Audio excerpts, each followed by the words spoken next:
There was a change that incorporated policy 26.2, 155, 156, and 157. So we're on the body worn cameras, right? We're on body worn cameras, that's correct.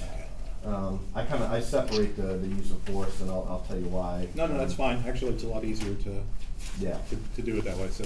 Well, use of force is going to be a little bit more difficult to discuss, and the good thing is, and I understand this is how it's been done in the past, is that the body worn camera policy changes were actually in legislative format. That way we can actually see what's going on and what's changed. The use of force policies were not, so it makes it a lot more difficult for us to talk about specific provisions. Okay.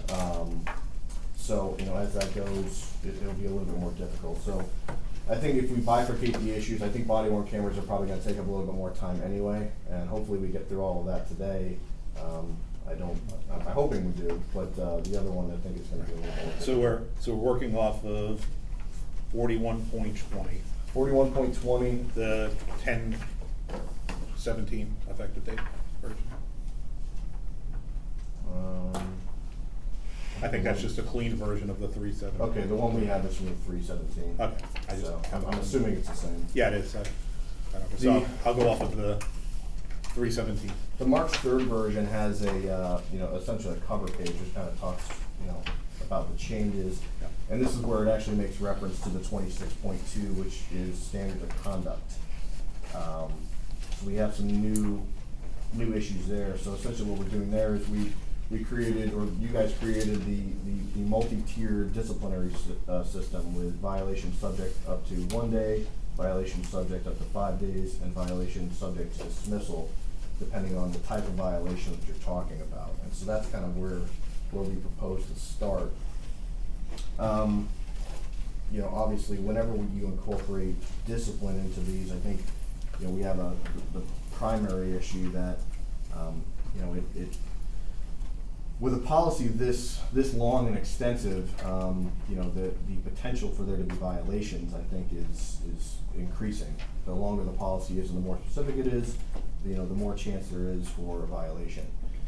So obviously, the fact that discipline is being attached to it is a primary issue of concern. But I think most importantly, when we're talking about up to including dismissal. And so if you look at the proposals that I submitted, we go over that one first. And so we actually have a proposal to change the language in 26.2.157 to read essentially as I laid out in legislative format. To follow, if you're not familiar with legislative format. No, yeah, I've heard of it. I'm a little bit lost here. So, paragraph 1? No, it's actually, it should look like this. Okay. I don't know if you have copies of it or not. Are you talking about the sheriff's March 3, 2017? That's correct, yeah. No? Yeah. Okay. Do you have a copy of it? Yeah, this one right It looks here. like this? Yeah. Yeah, okay. I got that. So, So the first part we're referencing is at 26.2.157. okay, so paragraph 1 on what you just gave me is, got it. So it currently reads, any employee found to engage in purposeful acts with the intent to defeat the purpose of the BWC in order to avoid or manipulate the recording of events while on duty will be subject to disciplinary action up to dismissal. So we have some changes in there. And the intent really behind our changes is that it's a little too broad. And I think it could be left open to interpretation for an investigator, as far as intent to defeat the purpose. I think really, and you can correct me if I'm wrong, the idea is, you up to including dismissal obviously is a severe violation. And so I think the idea and what we're trying to point out here is that we're talking about unlawful activity. We're talking about someone trying to turn off the camera in order to avoid them doing something nefarious. And so that's our intent behind our language. So ours reads, any employee found to engage in purposeful acts with the intent to defeat the purpose of BWC in order to engage in unlawful activity while on duty, and we struck shall and include may be subject to disciplinary action up to dismissal. So does that mean that if I'm wearing a body worn camera and I turn it off for the purpose of not recording a violation of policy that doesn't rise to the level of a violation of law, then that's okay? Well, I mean, we're talking about as it relates to up to discipline for dismissal. If we're talking about that, then you're saying it up to, 5-day suspension, I think is what it would fall. How do you know what it's gonna be without knowing what the misconduct is? Well, I mean, that's I mean, that's up on to the doesn't, investigator. up to doesn't mean that it's going to be. Up to can be a verbal warning. Sure. It could be a written reprimand, just Sure. because you put up to a certain level. Yeah. And how do you turn around and say that, we're gonna go into this thing not knowing not knowing the nature of the misconduct, and say we're going to place an artificial limit on what it's gonna be? What happens if this is a repeat offense? This is the second or third time that the person's done it. Well, that's not addressed in this policy at all, so I mean, we're talking about what ifs that aren't even here, but. Well, you that's know, addressed in discipline and taking disciplinary Sure, action. it's up to IA to determine that. So it's up to IA to determine if what they're looking for, and that's what we're saying. Well, It's, does IA determine level of discipline? It gets recommended to me, at the end of the day, I determine what's gonna happen. Okay, but so but your IA office is actually recommended level of discipline? Right. Okay, not every agency does it that way. sure, but I mean, IA is also going to go through and look, if they're gonna say you intentionally turned off the camera, part of what the investigation is, gonna be why did you intend to turn off the Of camera? course. So, and it really is what happened, what did it miss? What are you claiming that it missed? And I think with that, that's what we're talking about the highest level of discipline. I mean, the sheriff's office actually created the tier system, we're just trying to make it a little bit more specific. Sure, I understand, but the thing is that my point is that there are some reasons that you can turn off that camera that aren't unlawful, but that are still serious violations of sheriff's department and county policy. Well, if you And like I don't to- understand why we would artificially limit it to say that under no circumstance can somebody be disciplined if they turn it off for a reason that's not unlawful. Well, while we're here, it's to negotiate it. So if you think that language is too stringent, I'm happy to listen to a counter proposal as it relates to that language. Okay. So, would you like to offer that now, or would you like me to continue? No, I might as well go through all of this, and then I kind of like an opportunity to consult with my folks. And Sure. usually, while I raise questions and may, even argue a little bit here and there regarding some of these points, at the end of the day, it's gonna be these folks that are gonna decide what they believe is in Sure. the best interest of the department, the officers, and the public. Well, I'm not gonna be offended, so. Okay. I You don't seem easily offended, so I that's don't, fine. I don't, and you know what, I kind of run negotiations, this is obviously our first time together. Yeah. But, I like to kind of have an open dialogue. Sure. So, if anybody has questions, feel free to ask, and we can kind of work through that as well. Got So, we're really, I think, and I can preface this by saying, I don't think we should be adversarial as it relates to this. I think that the idea, should be the same, is that, this policy is meant to protect the public, but there also needs to be safeguards that relate to the deputies. That just because they put a badge on doesn't mean they give up all their rights. Sure. So, that's why we're here. So, working with that framework is absolutely what we're here to do. We're not here to be a hindrance, we're here to work with you guys on something that's mutually beneficial for everybody. So, with that being said, hopefully we can continue to do that. So paragraph number 2, the policy section, is that now going to the? That jumps to the next page, that's right. Okay. So that's actually the first page, it's gonna be page 1 of the actual policy. And you'll see it has subheadings, so we have purpose, policy, discussion, definitions on that first page. This falls within policy. And so the very last paragraph is added, where it starts, in accordance with. Okay. That section is brand new. Right. Got it. So the issue that we have here is the language seems a little strong, first and foremost, and secondly, it doesn't really allow for any discretion. I think, discretion is well, in this context is a management right as well. And I don't think that the intent here was to eliminate, the sheriff's office or your supervisor's ability to have discretion as well.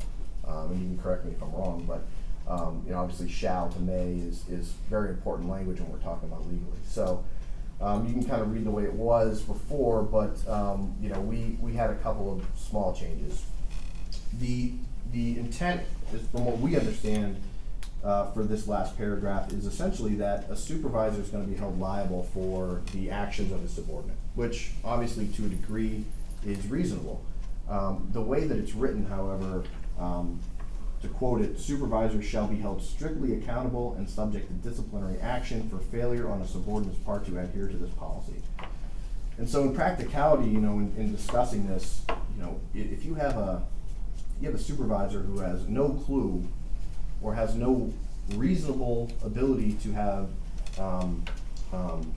overview of everything that he does in relation to that policy, you're gonna, and again, we have shall here, so you're saying that a supervisor is going to be disciplined because of something that he may not have, you know, a reasonable opportunity to oversight. I understand you. Yeah. So our language obviously eliminates that, or not eliminates it, but it lessens it to a degree. No, I understand. So the way ours would read would be in accordance with Directive 26.2, Standard of Conduct. Any violation of this policy/directive may, switch from shall, result in discipline, took out up to including termination. The reason for that is obviously there's different tiers, so you know I don't think it's necessary unless we want to talk about all three tiers. I think result in discipline I think is sufficient. Then it says supervisors shall be held, and I struck strictly accountable, and may be subject to disciplinary action, for, and I insert a foreseeable failure on the subordinate's part to adhere to this policy. Make sense? Makes sense. Okay.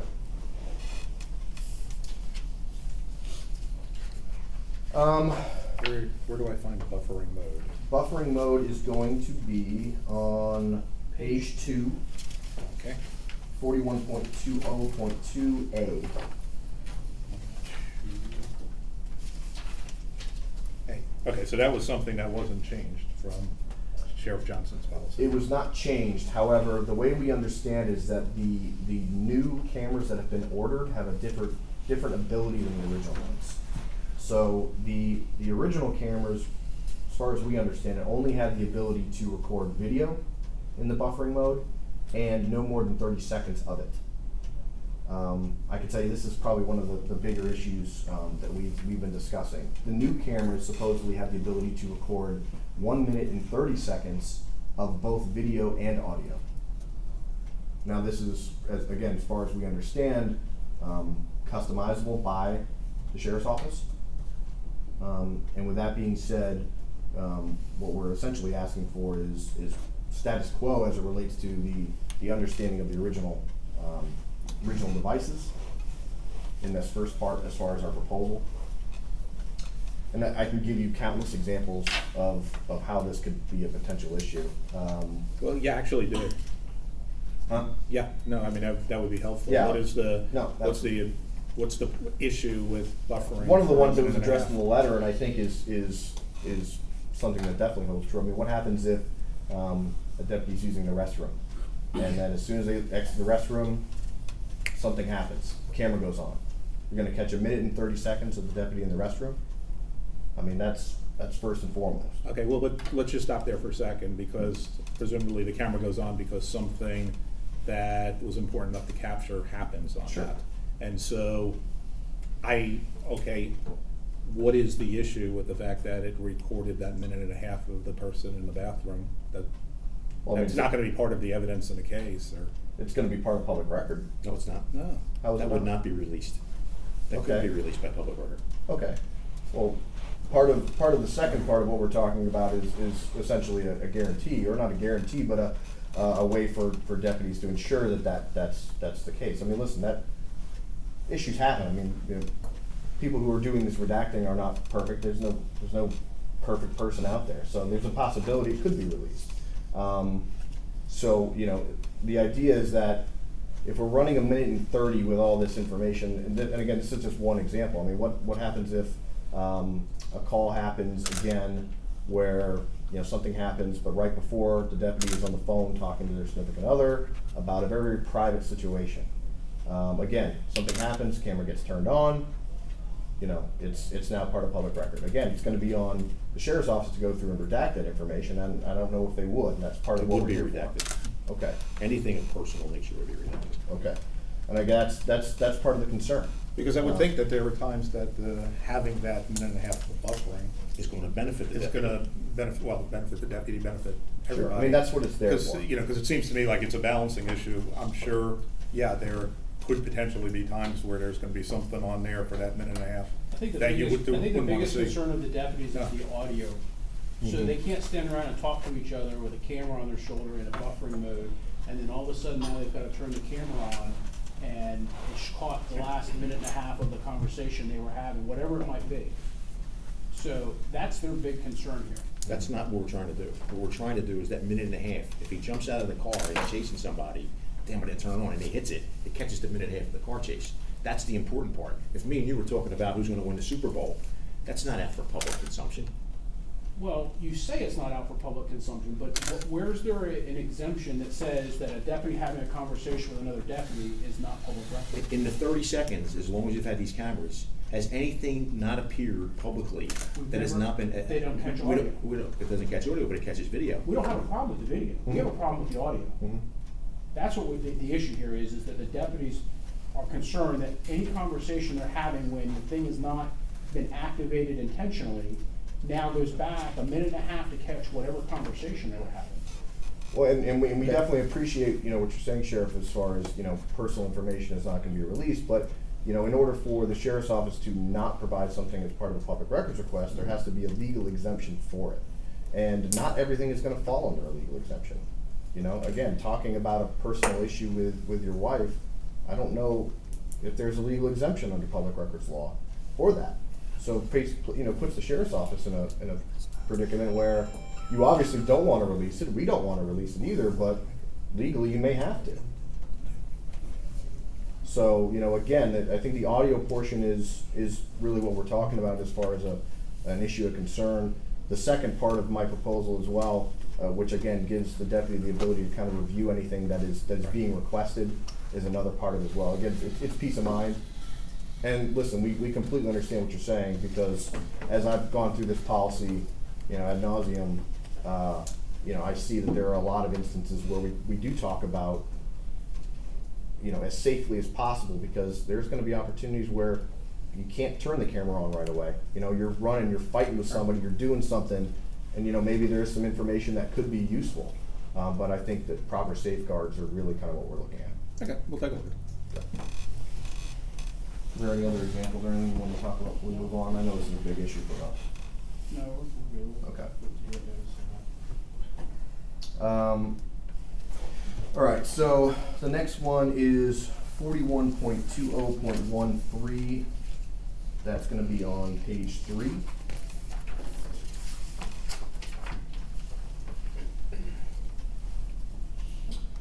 This section was deleted.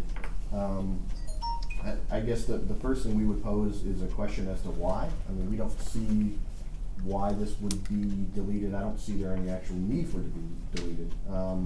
My take on it, and you all will probably know better, is that when I looked at this, I thought it was taken out because it's addressed in the last sentence of 41.2012. Deputy shall activate the body worn camera if doing so does not place them or others in danger. I mean, I don't think it's, I wouldn't consider it redundant. I would think it, having that extra piece of protection in there, I think is important. Again, I think this particular, What's that? I got the wrong policy here for some reason. So what you guys are talking about, it's on a personal computer equipment. Okay, I'll show it again. This is what we're talking about, is the change that was made here, where we. and I can read it so everyone understands. The former provision read, if immediate activation of the BWC is not feasible due to an immediate risk to the safety of the deputy or others, the deputy will activate the BWC at the first available opportunity after the immediate threat is addressed.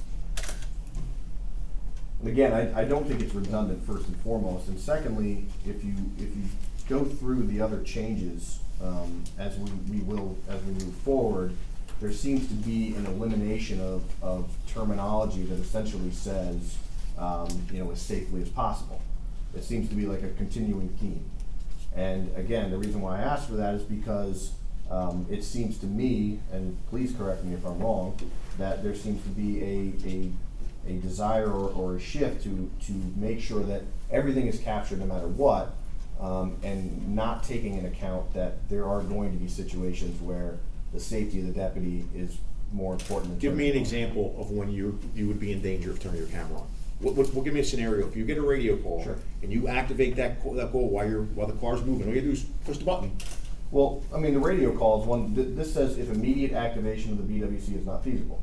So what we're talking about is fighting with somebody. We're talking about. But you had to get the fight with him prior to, right? You just don't step out of the car and start fighting with somebody. Well, You're going somewhere. You could.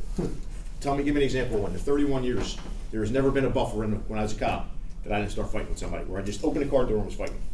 Well, I mean, if you're talking about every single citizen, and that's part of the other part of the policy, is that every single citizen encounter is essentially being asked to be recorded. I mean, we're of the opinion that every single citizen encounter doesn't have to be recorded.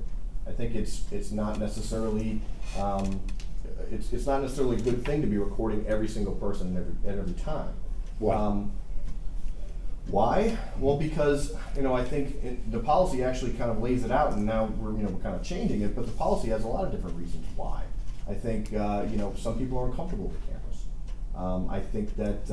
And is there? I'm not to interrupt you. I'm sorry, but isn't there a provision in there that says if the victim does not want to be recorded, you're You allowed have to to shut that ask down? them. I mean, a lot of people aren't going to say, it's also not particularly practical to walk up to somebody who's a victim and say, by the way, I'm recording you.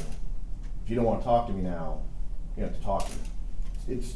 That's not how police work is done. I mean, you go up, you try and talk to somebody, you try to create a rapport with somebody. I mean, the first thing you have to do is tell them, by the way, I'm recording you. You want to talk to me, you have to tell me you don't want to talk to me, and then I got to turn my camera on. So a lot of it's practicality too. And again, some people they don't want to. I mean, you want to get out. I mean, part of this is community policing as well.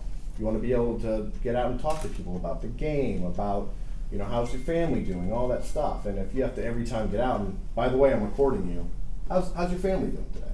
I mean, it's just not particularly practical. So in that situation, if we're saying that it's not turned on all the time, sometimes those situations can turn into, hey, what's going on? How are you doing? I see you hanging out here by the park, and then all of a sudden we didn't know this person has a warrant. Fight's on. Then you definitely need that one Do we minute and a half. do we have Sure. to give a warning to tell people we're recording when you have consensual conduct with them, when you have a consensual encounter? That's how the There, new there, policy there are reads. exemptions in there for it, yeah. Yeah, that's how the new policy reads. Let me use myself as an example, Sheriff. I'm at the airport, somebody comes off a plane, they say, hey, where's baggage claim? Hold on a second, let me turn this on. Sir, you need to understand that I'm recording you now. Are you okay with that? Baggage claim is down the escalator. Is that really the intent of the body worn It's camera not, but policy? where did that come from? Where's that coming from? I think that was pre-existing before we got here under Sheriff Johnson. No, there was an addition into the policy, that mandates that we have to tell people, that we're recording them. What section is it for? I'm looking for it, hang on one second. 41.257 Yep. and 58. 41, say that again, 41? 41, 20, 57.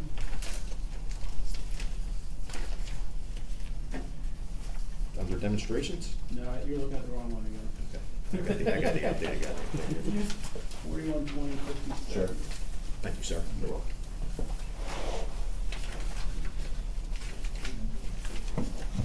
When the deputy, you gonna read it for the record? Sure. Hold on, let me catch up here. What page It's on page 8. Page 8. Oh, okay. That's easier. Yeah. All right. 41.20.57. Okay. When the deputy identifies a person as a victim of a crime through an on-scene investigation, that deputy with the BWC is still activated and must on video notify the victim that she is equipped with the BWC and that is recording. The deputy shall then request consent to continue recording the victim. If the victim requests to not be recorded, the deputy shall, while still on video, state the date and time allowed and indicate that the BWC shall be deactivated for such purpose. The entire procedure shall be recorded on the video and noted in the deputy's report or CAD if no report is completed. And what did you say you want to change this to? Well, wait, Yeah, that's how does that different from what apply, he said. how does it apply to the road There's example? another one actually. Okay. That's one example, but there are ones, we're kind of jumping ahead. I did everything in order.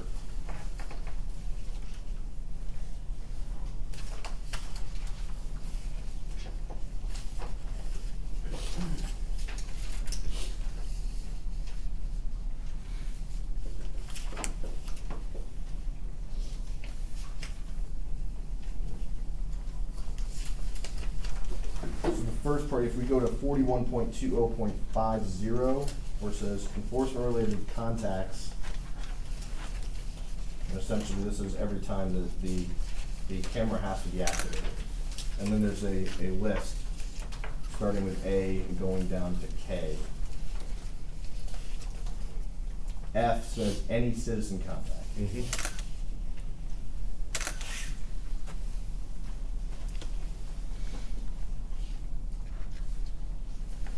Okay. So I mean, that's the first part, and that's, again, something that we were going to address before, and part of this is clarification. I mean, are we talking about any citizen contact? So that's, Right. but that's part of the old policy. No, that's new. No, that Or is was that part of the new policy? Yeah. On seven? Any citizen contact was added. In Got the it. old policy, if somebody walked up to you and said, hey, can you give me directions, we didn't have to activate a camera. Under the new policy, it's anything. I mean, and that's where I think it's a little problematic in the sense that directions to the restroom would have to be recorded. I got And you. I don't think that's the intent, I got you. but There's also, is it,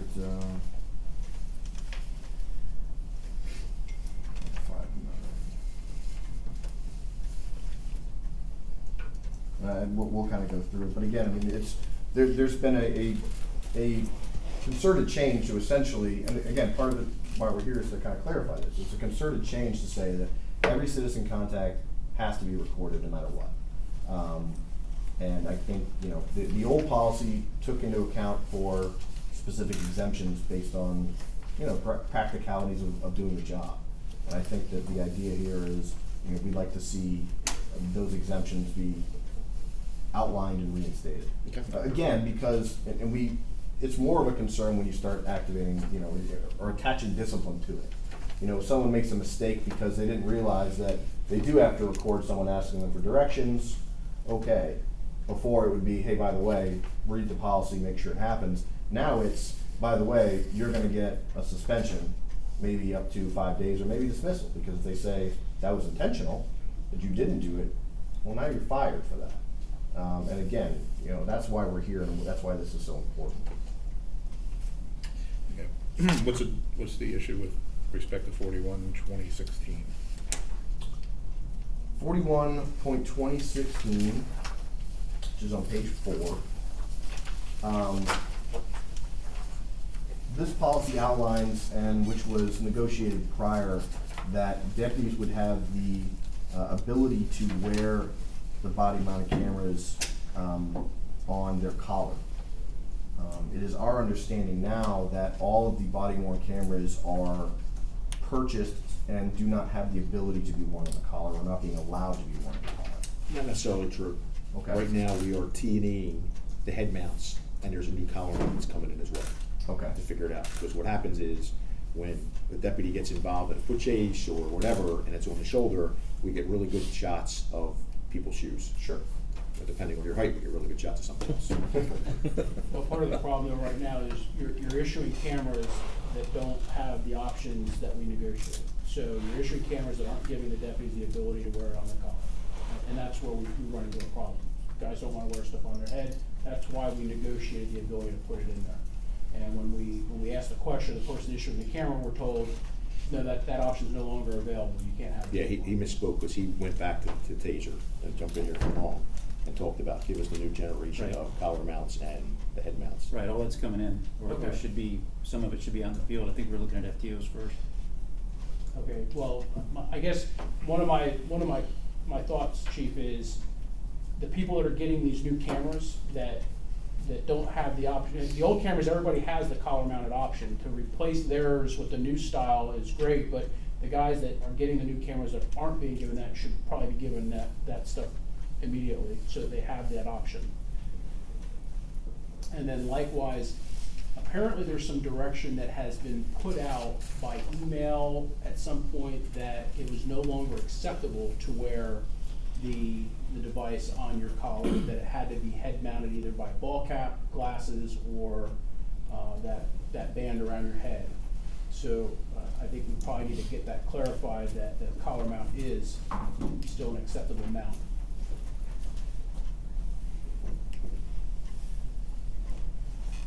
And Sheriff, you said that you're actually testing some new mounts or? Yeah, there's a new generation of head mounts, and there's a new generation of a collar mount. Okay. That we asked IT to order those things and put them out there and see what they're doing. Was there also, I think I was talking to some people as well, so there might be ones that are actually mounted. That's gonna be for canine. Okay. Because canine, I mean, those guys are tracking through woods and everything else, and then stuff gets just ripped right off of them. And Have you feel looked it's better. into that as an alternative for deputies as well? I have in my previous life, and when you go to put your gun out in front, Mhm. blocks everything you're trying to see. Point of view is the best way to go, is what we discovered with our studies. Okay. Sure, just to throw out there, and one of the common things I hear now with the new body mount ones is that the range of video is much better than the old versions. And what I keep hearing from a lot of the deputies is that, God, if they would go to those, you never hear me complain about a camera again.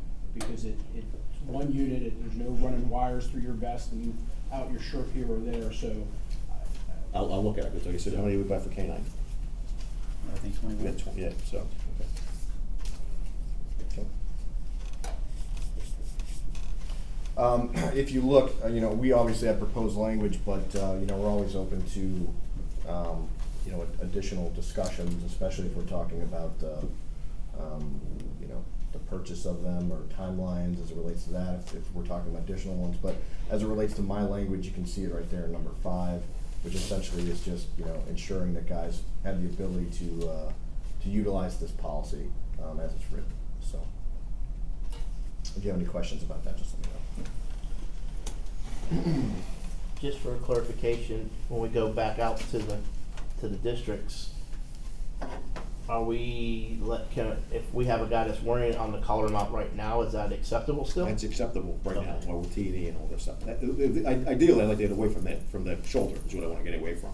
No, I understand, But the collar and the head, but we have some guys that are kind of begrudgingly wearing it because there was some emails that came out that said you will only wear it on your head, and the email being considered an order, they don't want to risk insubordination. So I just wanted to clarify. The only. we'll fix that today. And the only, just so we're clear, the only people that were permitted to wear it on the shoulder itself were those that were wearing exterior body armor. So it only affected a small few. That was the only people that were authorized under the previous administration to wear it there. It's always been collar mount, glasses, headband, and those were their 3 options. Yeah, because it says here the upper left mount while wearing external vest. Yeah. Yeah, which is new, that's an addition. Which really affected more of canine guys and the crime suppression teams that wore that type of a uniform where they wore the vest on the outside. Do you have a time period of when these new mounts are gonna be coming in, so we can, or is that something you can address? They've been ordered, I think they could come in any day now, Okay. so. They were ordered a while ago, I know that, a while back. If you guys are planning on doing some sort of memo, I think that addressing We'll that do, might we'll be do an good as email well. to rectify what Sarge just brought up. Yeah, To get that out there, we'll do that today. Yeah. Before we get out of here. very good. Just wanted to make a note, there was an entire new section added beginning at 41.20.39. Starts on page 5 as it relates to spare BWCs. We went through this, and I think that we don't have any particular objections about this. Obviously recognizing that with the discipline being attached to this, there's still some issues there, but I think that this is something that's obviously going to be necessary, and we looked through it and didn't have any particular objection, so we want to make a note of that as well.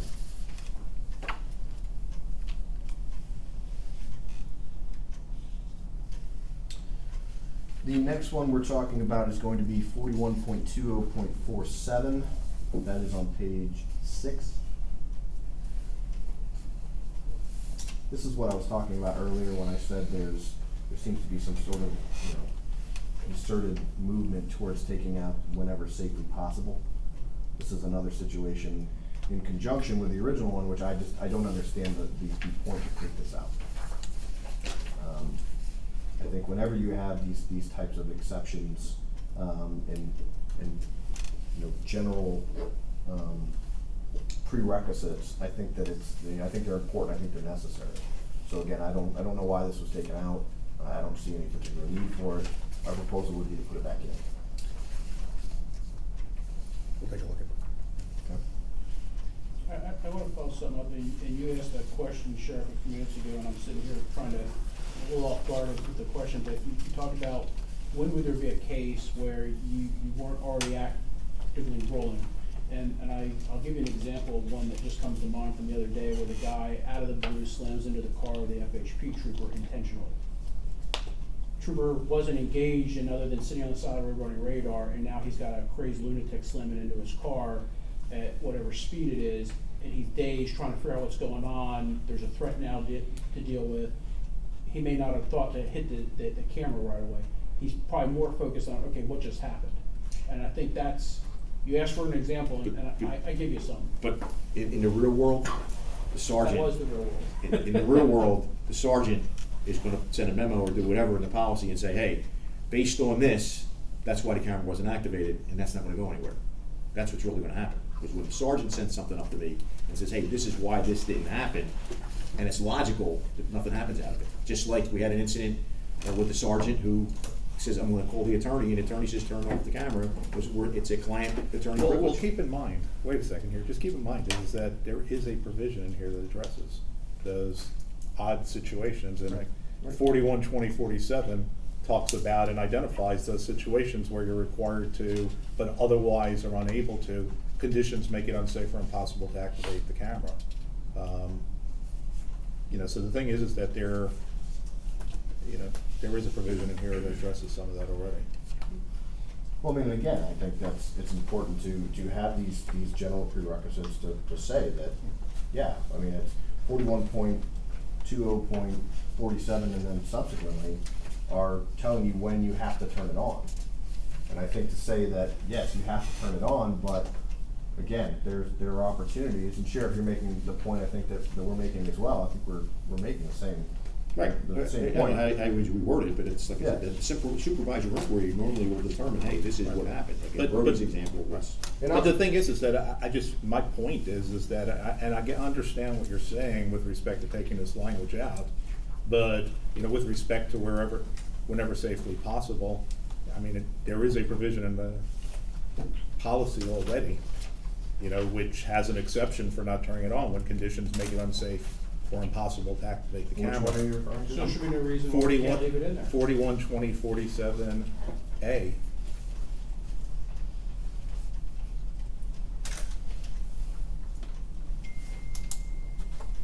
I'm just saying because, Sure. somebody that hasn't looked at this policy, listening to this would say, whoa, the sheriff's department's taken out, everywhere it says unsafe to operate the camera, that's being taken out of the policy. And the thing is, that's not the case. But that verbiage isn't in .49. It applies to it applies to any circumstance If in it's which you're in- turning on the policy. I think you're On right. poli- on- If it's in 47, I think it applies to all of them. But if we're talking about 48 is its own self-contained provision, which talks about emergency response.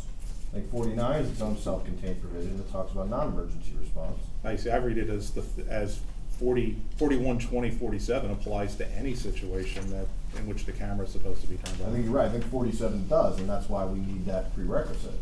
Because each one doesn't have, and as you pointed out, 48 does have that language, 49 doesn't, 50 doesn't, 51 doesn't. Right, so having it in one place and not having it everywhere implies that it only goes there. Correct.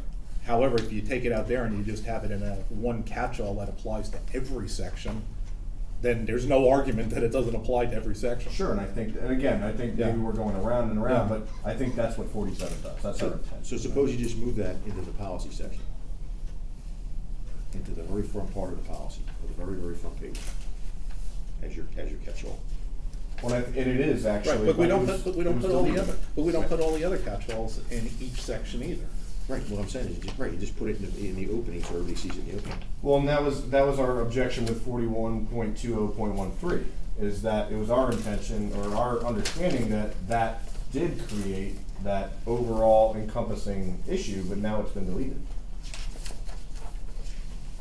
Hence why we would be requesting that it gets put back in. guess, or we can move that whole section to 1.3. Kind of what you were saying, moving it up front, so this way it's clear that it applies to everything. I mean, And then we don't have to repeat it everywhere. wherever it ends up being, I Yeah. think it doesn't, I don't know if I, necessarily matters. I don't think we're, So I think it- we're in this, I don't think we're really in disagreement here. No, I don't think we are. I think at the end of the day, what Yeah. we're looking for is basically to be able to say, listen, we all understand that there's gonna be times when Right. it's not feasible, Yeah. and we recognize those, Yeah. and it covers this whole policy. Sure. Yeah, I mean, just like we're saying in here, we recognize there's times that it may malfunction, and you're not gonna get dinged for, because it malfunctioned, and, you know, these other circumstances on failure to record. Sure. You know, emergency call out where you don't have immediate access to the body worn camera. And so, you know, can get thumped for that.